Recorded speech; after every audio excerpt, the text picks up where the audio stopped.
Hello students, good morning. Now in this topic we will be cover part 2 of science chapter 15.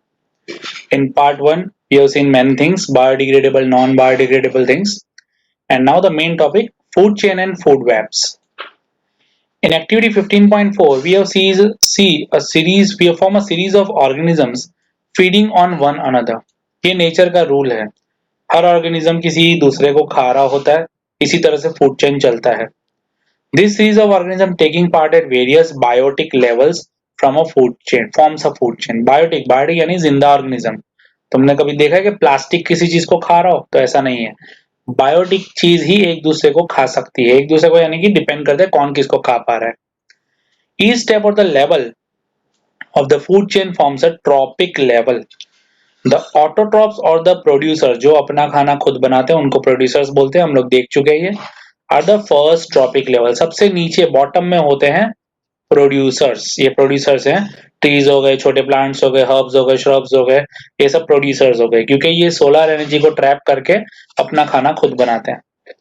They fix up solar energy and make available for the heterotrophs or the consumer.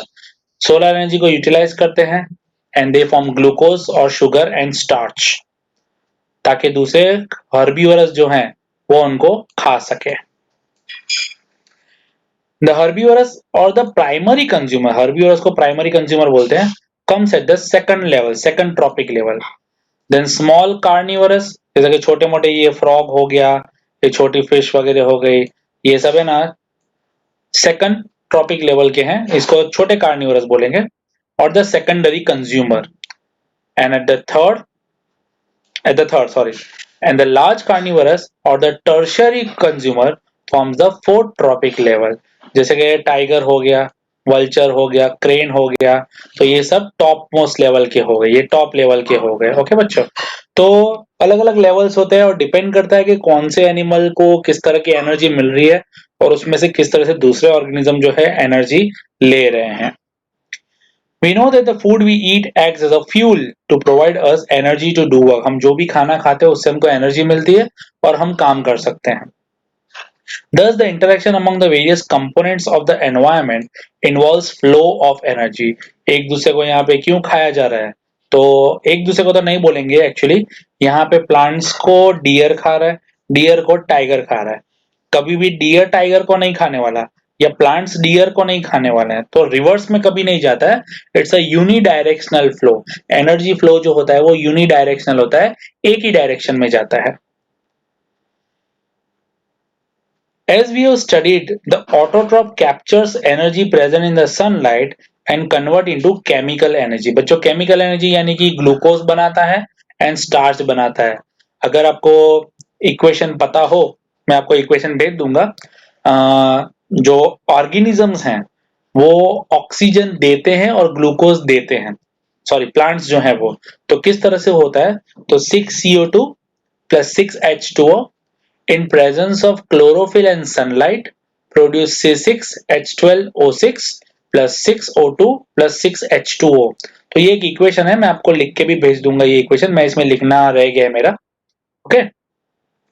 This energy supports all the activity of the living organism. जब भी हम कोई चीज खाते हैं तो वो digest होती है और एनर्जी में कन्वर्ट होता है. वो एटीपी मॉलिक्यूल लास्ट टाइम देखा ही होगा बच्चों. माइटोकॉन्ड्रिया में एटीपी जो है वो फ्यूल की तरह काम करता है, adenosine triphosphate. From autotrophs, the energy goes to the heterotrophs and decomposes. तो सक्सेसिव लेवल में फिर एनर्जी जो है वो ट्रांसफर होती है. However, as we saw in the previous chapter, अभी तक देखा नहीं हमने sources of energy. When one form of energy is changed to another form, some energy is lost to the environment in the form which cannot be used again. ये बहुत important है. जब कभी भी हम एनर्जी, अब समझो कि हमने एक बार खाना खा लिया, बराबर है. अब क्या एक ही बार खाएंगे तो जिंदगी भर अगर हम खाना नहीं खाएंगे तो चलेगा? हमको एक ही बार खाने से हमेशा लाइफ टाइम तक की एनर्जी नहीं मिल जाती है. या हम एनर्जी गेन करने के लिए जो हमने वर्क किया है वो वापस उसको रिवर्ट बैक करके हम हमारा फ्यूल वापस भर नहीं सकते हैं. तो एक बार अगर एनर्जी यूज अप हो जाती है तो वापस से नई एनर्जी लाने के लिए हमको वापस से खाना पड़ता है. तो सेम चीज है कि फ्यूल रिकवर करने के लिए बार बार एनर्जी जो है वो यूटिलाइज होती है और हमको खाते रहना पड़ता है. The flow of energy between various components of the environment has been extensively studied and it has been found that, तो very important topic बच्चों, ये 10% लॉ है, ध्यान से समझना। The green plant of the terrestrial ecosystem, terrestrial यानी जो जमीन पे है, एक्वेटिक की बात नहीं कर रहे हैं, जो जमीन पे है, captures about 1% of the energy of sunlight that falls on their leaves and convert it into food energy, that is glucose C6H12O6 में कन्वर्ट करते हैं, सिर्फ 1%। सोचो इतने सारे ग्रीन और प्लांट्स हैं, इतना सारा फॉरेस्ट है, फिर भी सन का सिर्फ वो 1% ही कैप्चर कर सकते हैं। तो यू कैन इमेजिन के सोलर एनर्जी का अगर 1% में से पूरी दुनिया चल रही है, तो अगर 99% अगर हम लोग किसी तरह से कैप्चर कर सके, चलो 5% भी अगर कैप्चर कर सके ना, तो सोलर एनर्जी से बहुत कुछ चेंज हो सकता है। बट अनफॉर्चुनेटली उस तरह के डिवाइसेस बहुत ही कम बने हैं, जैसे सोलर सेल है, सोलर एनर्जी से चलने वाले बहुत ही कम डिवाइसेस है, जिसकी मदद से हम सोलर एनर्जी को ट्रैप कर सकते हैं और उसकी एनर्जी को यूटिलाइज कर सकते हैं। तो plant is doing this thing. Plant के पास क्लोरोफिल होता है, जिसकी वजह से ये सोलर फोटोन कैप्चर करते हैं और अपना खाना खुद बनाते हैं by the process of photosynthesis. When green plants are eaten by primary consumer, a great deal of energy is lost. बहुत सारी एनर्जी तो पहले तो वेस्ट हो जाती है as heat of the environment. हम हमारे बॉडी से जो हीट निकलती है और प्लस हम बहुत सारी बॉडी में एक्टिविटी भी करते हैं, मेटाबॉलिज्म होता है अपनी बॉडी का, कई तरह की प्रोसेस चल रही होती है, तो ये सारी प्रोसेस करने के लिए भी एनर्जी लगती है। Some amount goes into digestion and in doing work, and the rest goes towards the growth and the reproduction. हमारी हाइट, बॉडी वेट सब बढ़ता है, तो ये सारी चीजों में भी एनर्जी जाती है। हमारे मसल्स बिल्डअप होते हैं, तो ये सारी चीजों में एनर्जी जाती है। वेरी इंपॉर्टेंट है, average of 10% of the food eaten is turn into its own energy. हम जो कुछ भी खाते हैं ना, उसका सिर्फ 10% जो होता है वो हमारी एनर्जी बनती है उसमें से, जिससे हम काम कर सकते हैं। And made available for the next level of the consumer. और ये एनर्जी हमारी टोटल बॉडी जो होती है, अगर कोई शेर हमको खा जाएगा ना, तो हमारी बॉडी में जितनी एनर्जी होगी ना, उसमें से सिर्फ 10% ही उसके लिए अवेलेबल होगी, क्योंकि बाकी की एनर्जी तो खाने में, डाइजेस्ट करने में, अपने बॉडी पार्ट्स बढ़ाने में, इन सब में चली जाएगी। तो सिर्फ 10% नेक्स्ट लेवल के लिए होती है बच्चों। Therefore, 10% can be considered or taken as the average value for the amount of organic matter that is present at each step and reaches the next level of the consumer. तो यहाँ पे एक मैंने एग्जांपल तैयार किया है बच्चों। पहले तो ये देख लो डायग्राम, ट्रायंगुलर पिरामिड डायग्राम इसको बोलते हैं, ट्रॉपिक लेवल्स का। सबसे नीचे होते हैं प्रोड्यूसर। नीचे का मतलब इनमें सबसे ज्यादा एनर्जी है, मैक्सिमम एनर्जी, क्योंकि ये अपनी एनर्जी खुद क्रिएट करते हैं via using solar energy. Second primary consumer, छोटे मोटे ऑर्गेनिज्म जो होते हैं, जैसे डियर होता है, काव होता है, ये सब जो ऑर्गेनिज्म है जो सिर्फ घास फूस खाते हैं, तो वो इसके ऊपर डिपेंड करते हैं। थर्ड सेकेंडरी कंज्यूमर, जो थोड़े बहुत कार्निवरस होते हैं, जो हर्बीवरस को खाते हैं, जैसे कि फ्रॉग हो गया, जैसे कि हमने ऊपर भी देखा था एग्जाम्पल। तो ये छोटे मोटे कार्निवरस। एंड टर्शरी कंज्यूमर में हम भी आ जाते हैं बच्चे, ह्यूमंस भी आ जाते हैं और बड़े बड़े कार्निवरस भी आ जाते हैं, क्योंकि हमको कोई खाने नहीं बैठता है, इसलिए हम टॉप मोस्ट लेवल पे आते हैं हम लोग, बट हम में सबसे कम एनर्जी होती है। Now producer that is green plant, एक एग्जांपल दे रहा हूं। सपोज उस ग्रीन प्लांट के अंदर 1000 जूल्स ऑफ एनर्जी है। जूल्स याद हो तो आपको बच्चों, हीट एनर्जी की यूनिट है और एनर्जी की यूनिट भी जूल्स में ही मेजर होती है। डियर जो है वो हर्बीवरस है, उसमें जाएगी सिर्फ 100 जूल्स। 1000 का 10% करेंगे तो 100 जूल्स होता है। देन टाइगर उससे बड़ा, उसमें सिर्फ जाएगा 10%, क्योंकि डियर में 100 जूल्स थी, तो उससे जब नीचे आएगा तो सिर्फ 10% इसका, 100 का 10% होता है 10 जूल्स। और डीकम्पोजर्स जो होंगे तो 10 का भी 10% यानी कि 1 जूल। तो सक्सेसिवली यहाँ पे 10% जो है वो डिक्रीज होता जाएगा and available to each trophic level of the organism. तो ये एक एग्जांपल है बच्चों। सिंपल तुमको एक डेसिमल ही खाली कम करना है, 10% यहाँ पे रूल कम करना है। सपोज अगर एग्जांपल मैं दूं कि ग्रीन प्लांट जो है तो उसमें 5000 अगर है, तो टाइगर में कितना होगा बच्चों? तो टाइगर यानी कि हो गया तुम्हारा थर्ड लेवल का हो गया। तो टाइगर और हर्बीवरस, सॉरी, टाइगर और प्लांट्स के बीच में हर्बीवरस होते हैं, यानी सेकंड लेवल होगा। तो अगर प्लांट्स में 5000 जूल्स हैं तो पहले तो वो हर्बीवरस में जाएगा जो कि 500 हो जाएगा, और फिर टाइगर में जाएगा जो कि 50 हो जाएगा। तो ये दिमाग में रखना, ये कैलकुलेशन थोड़ा इजी ही है, पर तुमको ट्रॉपिक लेवल दिमाग में रखने हैं। Okay, so that was the food chain. Since little energy is available for the next level of consumer, food chain generally consists of 2 or 4 steps only. 3 से 4 स्टेप ही होता है, उसके बाद एनर्जी पूरी तरह से खत्म हो जाती है। The loss of energy at each step is so great that very little usable energy remains after 4 tropic level. के चौथे तक पहुंचते पहुंचते तो इतना कम हो जाती है एनर्जी कि उसके आगे दूसरे किसी में एनर्जी ट्रांसफर करने के लिए रहता ही नहीं है। तो इसको बोलते हैं 10% law.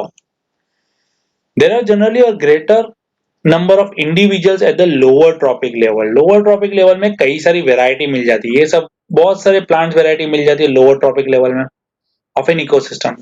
The greatest number is of the producer, सबसे ज्यादा फॉरेस्ट कवर रहता है, तो ऑब्वियसली प्रोड्यूसर्स बहुत ज्यादा है।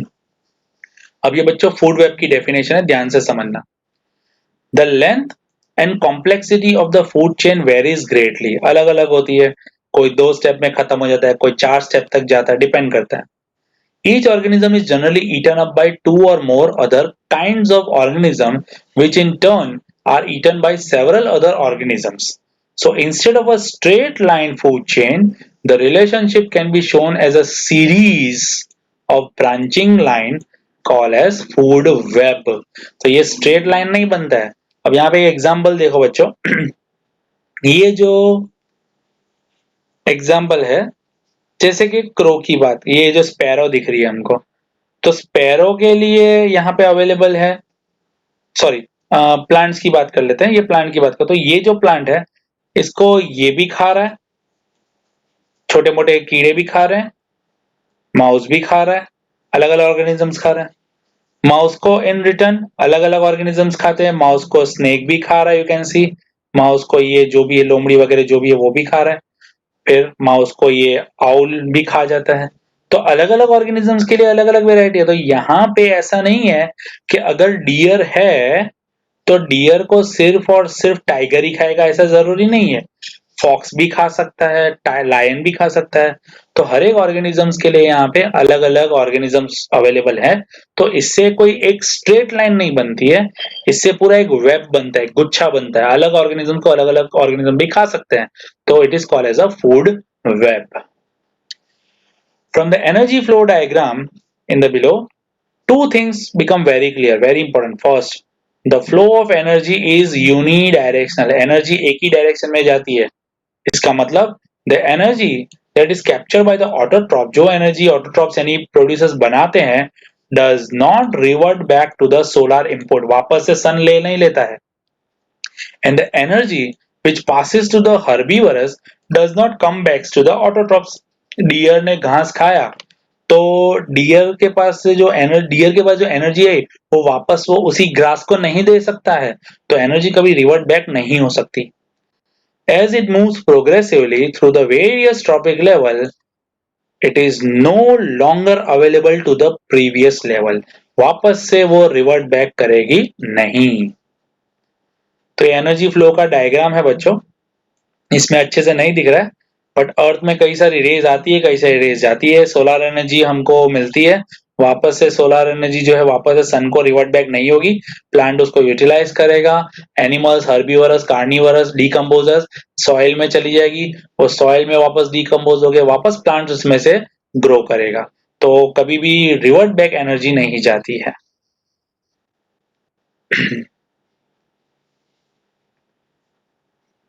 Another interesting aspect of food chain is how unknowingly some harmful chemicals enter our body through the food chain. Very important. Unknowingly हमको पता भी नहीं होता, बहुत सारे हार्मफुल केमिकल्स अपनी बॉडी में एंटर कर जाते हैं। ये बच्चे शॉर्ट नोट है बायो मैग्निफिकेशन की, 2 मार्क में पूछ सकते हैं।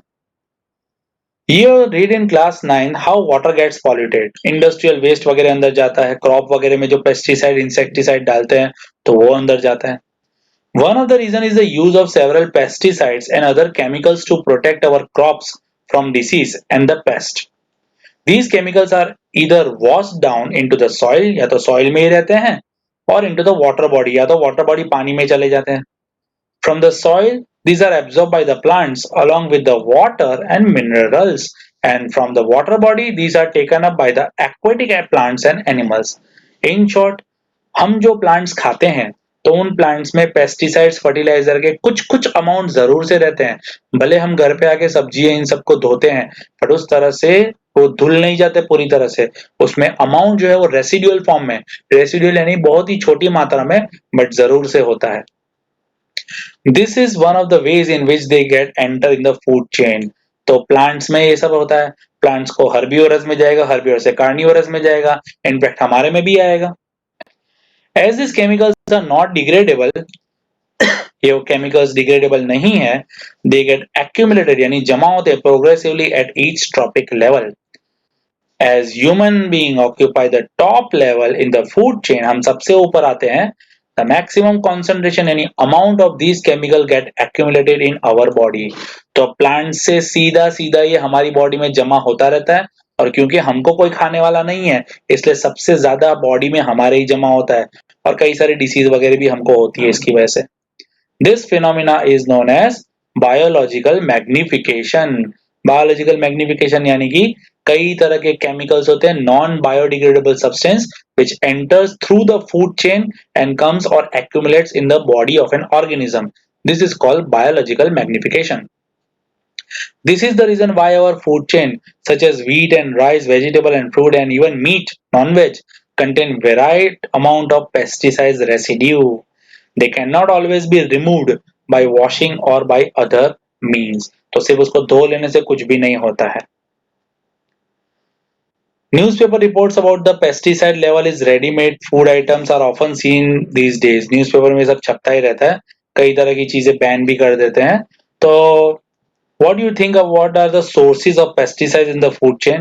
Could pesticide get in the body through the source of the other food too? Discuss what methods could you apply to reduce the intake of the pesticides. तो आपने organic farming के बारे में सुना ही होगा बच्चों। ऑर्गेनिक फार्मिंग में किसी भी तरह का फर्टिलाइजर्स और इंसेक्टिसाइड्स का यूज नहीं करते हैं। अगर हम ह्यूमंस की बात करें तो फर्टिलाइजर्स का जितना हो सके कम से कम यूज करें, केमिकल्स का जितना हो सकता है कम से कम यूज करें। How do our activity affects the environment. हम ऐसा क्या करते हैं जिसकी वजह से हमारे एक्टिविटीज जो है वो एनवायरमेंट को अफेक्ट करती है। We are an integral part of the environment. Changes in the environment affect us and our activity changes the environment around us. We have already seen in ninth about how our activity pollute the environment. In this chapter, we shall be looking at two environmental problems. That is first depletion of the ozone layer and waste disposal. Ozone के बारे में सभी को पता होगा बच्चों। It is a protecting shield जो हमको अल्ट्रावायलेट रेस से बचाता है। तो let's see ozone layer and how it is getting डेप्लीटेड।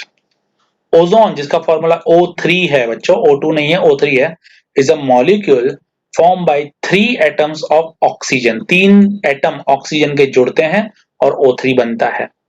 While oxygen O2, which is normally referred to as oxygen, is essential for aerobic forms of life. Aerobic का मतलब होता है हमको जीने का सहारा है। हम ओजोन नहीं इनहेल कर सकते, हम ऑक्सीजन इनहेल करते हैं जिससे हमारा लाइफ जो है वो सस्टेन रहता है। ओजोन क्या है बच्चों? Ozone is a deadly poison. अगर गलती से इसको हमने इनहेल कर लिया तो हम मर जाएंगे। However, at the higher level of the atmosphere, यानी स्ट्रेटोस्फियर लेयर में ozone performs an essential function. Ozone का एक बहुत ही इंपॉर्टेंट काम है जो हमारे एटमॉस्फेयर के ऊपर है, स्ट्रेटोस्फियर लेयर में है। वो क्या करता है? इट शील्ड्स यानी कि protects the surface of the earth from ultraviolet radiation and from the sun. जो यूवी रेडिएशन आती है सन में से उससे हमको बचाता है। अब ये यूवी रेडिएशन हमारी बॉडी पे क्या करता है? This radiation is highly damaging to organism. For example, it is known to cause skin cancer to the human being. Human being को skin cancer भी इससे होता है। अब ओजोन बनता कैसे है बच्चों, तो वो देख लो।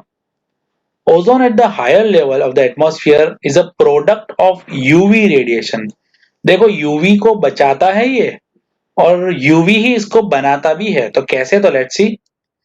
Acting on oxygen molecule, the higher energy UV radiation, जो यूवी रेडिएशन की हायर एनर्जी पार्टिकल है, splits apart some oxygen molecule.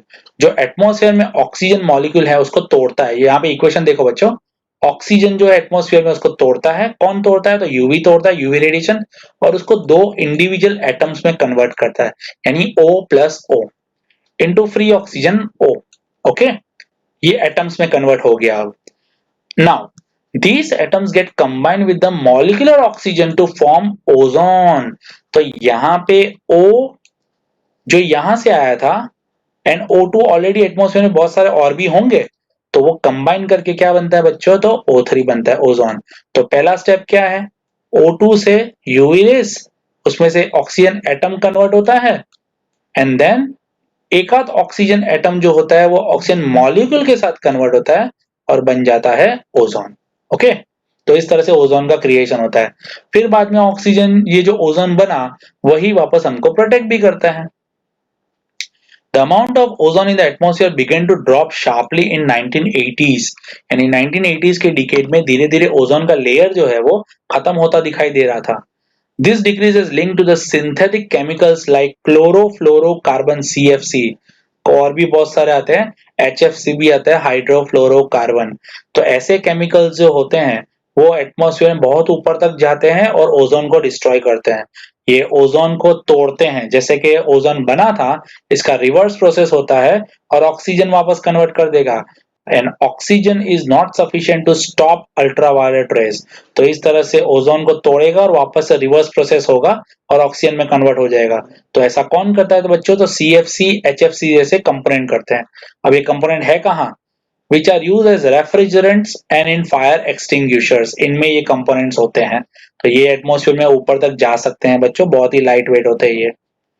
In 1987, the United Nations Environmental Program UNEP succeeded in forging the agreement, यानी forging यानी making the agreement to freeze CFC production at 1986 levels। यानी CFC का production बहुत ज्यादा हो रहा था इंडस्ट्रीज में, तो इसका प्रोडक्शन कम से कम करवाने के लिए अपील की गई और उसका एग्रीमेंट भी बनाया गया। अब ये ध्यान रखना बच्चों, CFC किस में होता है? तो AC में होता है, रेफ्रिजरेटर में होता है, यानी फ्रिज में होता है, और जो भी कूलेंट होते हैं, कंप्रेसर्स होते हैं, उन सभी में ये CFC होता है। तो ये किसी भी तरह ये गैसेस जो होते हैं टाइम टू टाइम लीक होते रहते हैं और एटमॉस्फेयर में ऊपर जाते रहते हैं। Activity, find out from the library Indian newspaper which chemicals are responsible for the depletion of ozone layer. तो अभी हमने देखा CFC है, HFC है, और भी बहुत सारे, तो इंटरनेट पे देख सकते हो आप लोग। Find out the regulation that put in place to control the emission of these chemicals have succeeded in reducing the damage to the ozone layer। Has the size of the whole of the ozone layer changed in the recent years? Yes, definitely। अभी lockdown के time पे भी आपने सुना होगा कि Arctic circle पे ozone का जो लेयर है वहां पे एक बहुत सारा बड़ा होल हो गया था, तो जो काफी नुकसान कर सकता है। Managing the garbage we produce, garbage कई तरह का होता है, जैसे हमने आगे पहली एक्टिविटी में देखा था, हमारे घर से कई तरह की चीजें निकलती है, तो वो सब गार्बेज ही होता है। Visit any town or city, we are sure to find the heaps of garbages all over the place। Visit any place of tourist interest, जहाँ पे टूरिस्ट लोग जाते हैं, we are sure to find the places littered and empty food wrappers। बहुत सारी जगह होते हैं। In earlier classes, we have talked about the problem of dealing with the garbage that we generate। Let us now look at the problem a bit more deeply। तो यहाँ पे activity है, find out what happens to the waste generated at our home. Is there any system in place to collect this waste? तो yes, SMG वाले आते हैं, garbage वाले आते हैं, डोर टू डोर सर्विस होती है। Find out how the local bodies, that is panchayat, municipal corporation, resident welfare association, deal with the waste. Are there mechanism in the place to treat the biodegradable and non biodegradable waste separately? तो yes, हमारे घर से जो भी कूड़ा कचरा जाता है तो ये जाके प्रोसेस होता है, इसमें से बायोडिग्रेडेबल एंड नॉन बायोडिग्रेडेबल को सेपरेट करते हैं। जो बायोडिग्रेडेबल होता है वो तो उसको वापस से बायोडिग्रेड किया जाता है, और जो नॉन बायोडिग्रेडेबल होता है उसको रिसाइकल किया जाता है। बहुत सारी चीजें रिसाइकल होती है और बहुत सारी चीजों को वापस रीयूज भी करते हैं। तो कई सारी सेम एक्टिविटीज यहाँ पे, calculate what are the waste generated in the home daily, waste decomposition, sorry biodegradable है, how much this waste is biodegradable, वो सब एक्टिविटीज है ऊपर से। Find out the sewage in your locality is treated. तो LP Savani के पास देखा ही होगा, पूरा सीवेज ट्रीटमेंट एरिया है, किस तरह से वो ट्रीटमेंट करते हैं। तो एक आध बार अगर आपको जाना हो या न्यूज़पेपर में या तो इंटरनेट पे आप लोग सर्च कर सकते हो। Improvement in our lifestyle have resulted in the greater amount of waste material generation. बहुत waste produce होता है. Changes in attitude also plays a role to play. With more and more things we use becoming disposable. बहुत सारी चीज अपने disposable use करते हैं कि उसको use करो फेंक दो ऐसा. Change in the packaging have resulted in much of our waste becoming non-biodegradable. बहुत सारे packaging materials आपने देखे होंगे बच्चों प्लास्टिक के होते हैं. What do you think will be the impact of these on our environment? Definitely बहुत ज्यादा environmental effect करता है. Think it over. Disposable cups in the train. पहले के टाइम पे cups कैसे होते थे? तो पहले प्लास्टिक के ग्लासेस देते थे जो कि वापस से रिटर्न करने पड़ते थे वेंडर को टी के लिए, बहुत पहले. फिर उसके बाद डिस्पोजेबल कप आए for the reason of hygiene. Then no one at that time perhaps thought that the impact caused by the disposable millions of cups on a daily basis. कि इतना सारा disposable waste कितना सारा develop होगा सोचो. Some time back कुल्हड़ के बारे में सुना होगा बच्चों. वो मिट्टी के कप्स होते थे, आज भी बहुत सारी जगह दिखने में मिलते हैं. Disposable cup made up of clay was suggested as an alternative. कि चलो वेस्ट डिपॉजिट ना हो और क्ले है, मिट्टी का कुल्हड़ होगा तो वो तो वापस से रिसाइकल हो जाएगा. But a little thought showed that making this कुल्हड़ बनाने के लिए भी तो a large scale would result in the loss of fertility of the top soil. Soil ही जाएगा ना, ये इतना सारा fertility soil निकल जाएगा, सरफेस पे लिया जाएगा तो एग्रीकल्चर क्रॉप के लिए बहुत कम रह जाएगा. तो ये भी देखने लायक चीजें थी. Now disposable paper cups are being used. What do you think are the advantage of the disposable paper cup over the plastic cups? तो प्लास्टिक कप्स कैसे होते हैं? Non biodegradable. जबकि पेपर कप्स कैसे होते हैं? तो वो हो biodegradables. Activity search for the internet or library to find out what are the hazardous dangerous material have to deal while disposing the electronic items. Electronic items में कई सारे मेटल्स होते हैं, कई सारे हैजार्डस मेटल्स होते हैं, जिंक वगैरह ये सब जो रहता है, और अंदर कई तरह के और भी मेटल्स होते हैं जो हार्मफुल है एनवायरमेंट को. Find out how plastics are recycled. Does the recycling process have any impact on the environment? Recycling process जो होता है बच्चों इंडस्ट्रीज में होता है. अब इंडस्ट्रीज चलेगी तो डेफिनेटली थोड़ा बहुत पॉल्यूशन तो डेफिनेटली होने ही वाला है. क्वेश्चंस है और हमने इस चैप्टर में क्या देखा. तो various component of the ecosystem कैसे इंटरडिपेंडेंट एक दूसरे से, फूड चेन फूड वेब में. Producer how making the energy from sunlight available to the rest of the ecosystem. There's a loss of energy as one moves from one trophic level to the next. This limits the number of trophic level in the food chain. ये reason भी है कि क्यों food chain में सिर्फ 3 या 4 step ही होते हैं, क्योंकि जो एनर्जी एक टॉपिक से दूसरे लेवल में जाती है बहुत ही कम होती है. Human activity have the impact on the environment definitely. The use of the chemicals like CFC, chlorofluorocarbon, has endangered the ozone layer. Since the ozone layer protects the ultraviolet radiation from the sun, this could damage the environment. The waste we generate may be biodegradable and non-biodegradable, जो हमने देखा, and the disposal of the waste we generate is causing serious environmental problems. MCQs तो नहीं है, कुछ objectives जैसा है. Let's see. Which of the following groups contain only biodegradable items? सिर्फ biodegradable है. तो glass, flower, leather biodegradable है. Fruit peels, cake, lime juice biodegradable है. Cake, wood, grass ये सब biodegradable. कौन सा biodegradable नहीं है? ग्रास वुड तो है, बट इस केस में प्लास्टिक जो है वो नॉन बायोडिग्रेडेबल है, इसलिए ए, सी और डी बायोडिग्रेडेबल ग्रुप में आते हैं, जबकि ग्रास वुड एंड प्लास्टिक जो है बी इज नॉट बायोडिग्रेडेबल में आ जाएगा प्लास्टिक की वजह से. विच of the following constitute a food chain? क्या फूड चेन बनेगा?